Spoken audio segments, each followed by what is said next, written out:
Et le géant des semi-conducteurs Nvidia qui continue de surfer sur cette vague de l'intelligence artificielle générative avec des résultats financiers publiés qui sont quand même assez spectaculaires. Bonjour Sébastien Lalevey. Bonjour.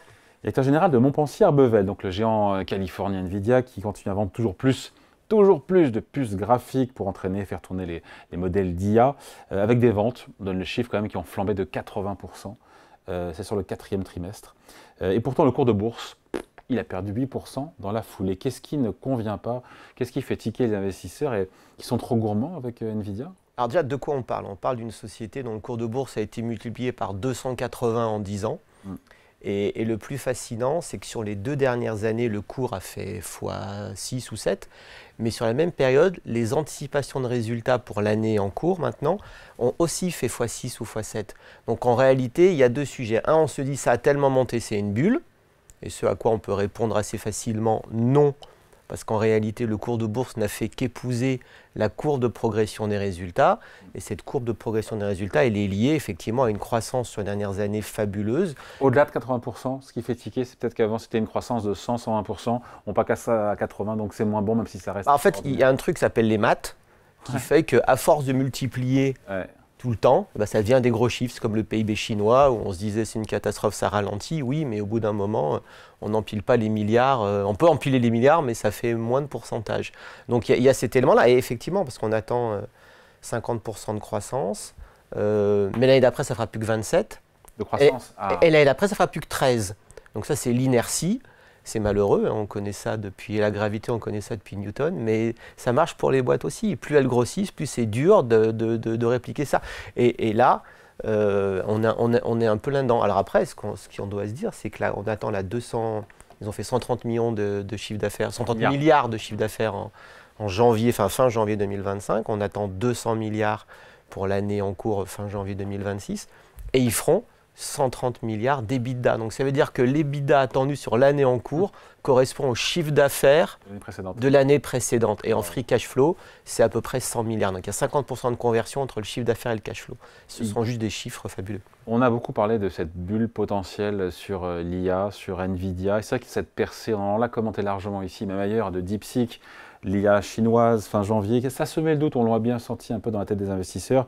DeepSeek qui a quand même réussi à développer un robot conversationnel sans avoir recours à des puces graphiques Nvidia. Ce qui est probablement faux. Hein. C'est vrai, c'est faux ça? En fait, on est quand même dans une guerre de la com. Trump avait annoncé Stargate, donc les investissements farabuts, 500 milliards, je ne sais plus combien. 500 milliards, et dans la foulée, les Chinois vous disent, alors nous, on est tellement forts que pour 6 millions, on va faire une IA générative aussi forte que ChatGPT. Il faut quand même être un peu simplet pour croire que les personnes les plus intelligentes du monde, ou presque, travaillant dans la Silicon Valley, avec des milliards en ressources, vont être battues par des gens, certes très bien, pour 6 millions. C'est faux en fait. Donc les maths étaient juste pas vraies.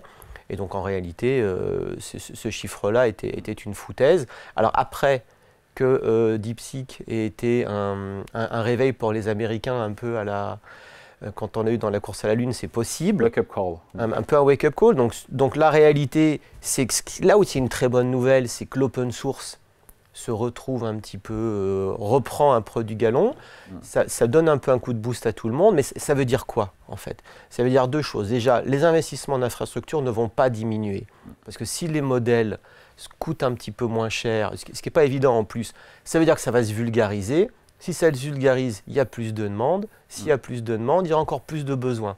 Donc ce qui veut dire que les besoins en data center, de toute façon, ne sont pas plus faibles aujourd'hui qu'avant DeepSeek. Et ça, tout le monde l'a dit, Microsoft l'a dit, tous les hyperscalers vous ont dit de toute façon. Donc l'IA low cost chinois, c'est pas possible. En fait, que ça soit vraiment low cost.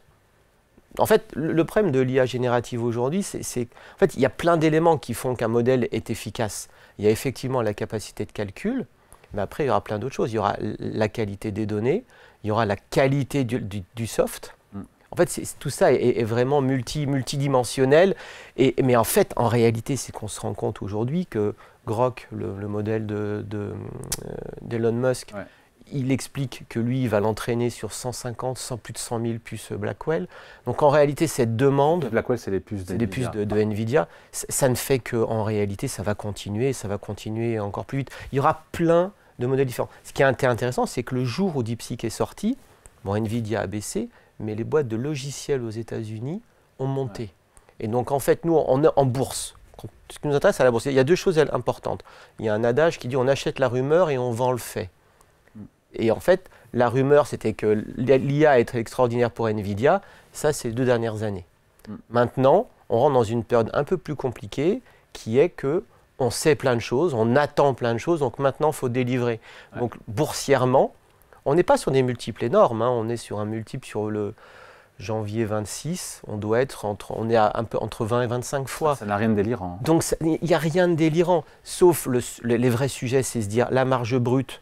La marge brute, elle est quand même extraordinaire. 130 milliards de ventes en 2024, 74 milliards de profit. La marge est colossale, même si elle a un petit peu fléchi apparemment. Mais elle a fléchi parce que s'ils sont dans le lancement de Blackwell. Mais il y a un sujet, c'est qu'il y a eu un effet prix massif. C'est-à-dire que 2 dernières années, tout le monde voulait des puces. Et il y avait un vrai shortage. Et c'est un business comme un autre, hein, les puces, c'est-à-dire que s'il y a plus d'offres, s'il y a plus de demandes que d'offres, on augmente les prix. Donc il y a un effet prix. Dans quelle mesure cet effet prix est vraiment pérenne?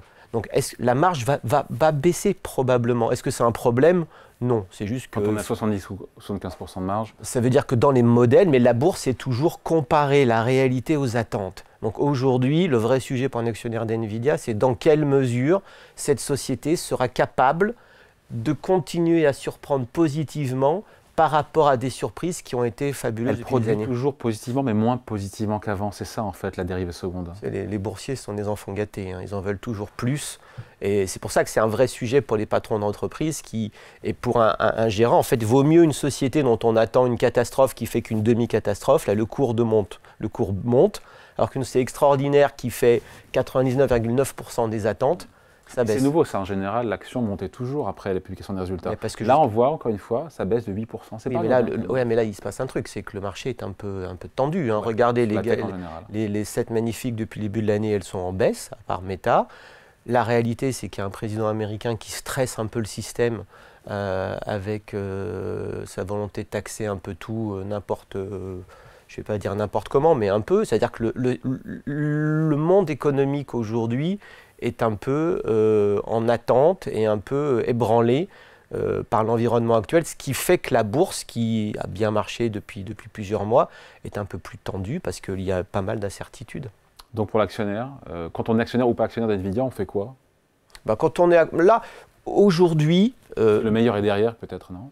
En tout cas, performance boursière. En tout cas, aujourd'hui, ce qu'il y a de clair, c'est qu'il y a un monde en dehors des 7 magnifiques. Et dans la technologie, je pense que pour les personnes, depuis 2 ans, le meilleur, la concentration était la meilleure façon de faire de la perf, et Nvidia était la meilleure action du monde.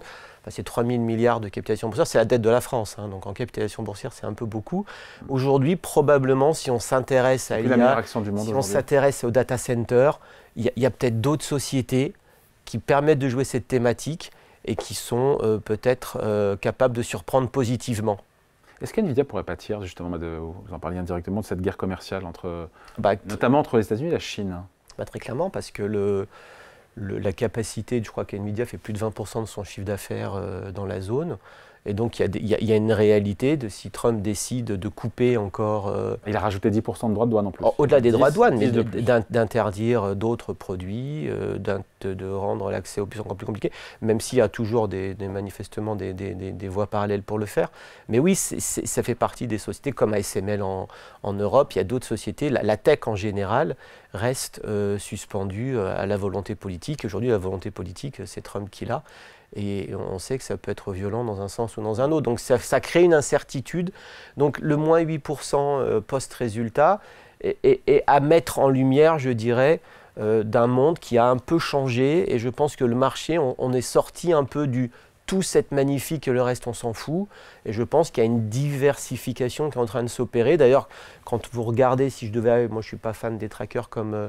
Vous pouvez l'imaginer en tant que gérant actif, mais si quelqu'un doit en acheter un, vaut mieux acheter un tracker, par exemple, equal weight, c'est-à-dire où toutes les boîtes sont pondérées pareil, plus qu'un tracker classique avec les... Parce qu'en fait, c'est un autre sujet, c'est qu'NVIDIA est en tête et dans tous les indices, dans tous les trackers, il y en a partout. Donc, quel est l'actionnaire marginal qui va encore acheter et qui ne l'a pas déjà fait?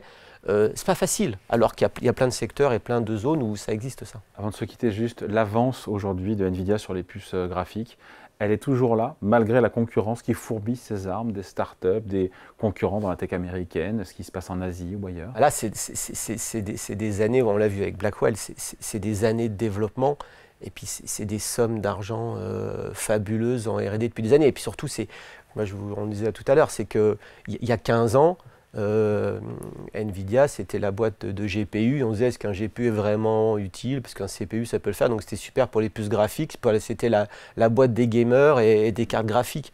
Il s'avère que, eh ben non, il y a tout un écosystème de logiciels qui s'est mis en place. C'est la force d'Nvidia, c'est son écosystème. Donc est-ce que c'est remplaçable demain? Non. Et aujourd'hui, c'est une course de vitesse. Et la course de vitesse, pour les acteurs, elle se fait avec Nvidia. Alors après, est-ce que AMD, est-ce que Intel a sa chance? Évidemment. Pourquoi? Parce qu'à un moment, la capacité de ces modèles, ça va être aussi d'avoir des meilleures données, d'avoir des logiciels efficaces. Ça ne sera pas uniquement de la force de calcul pure.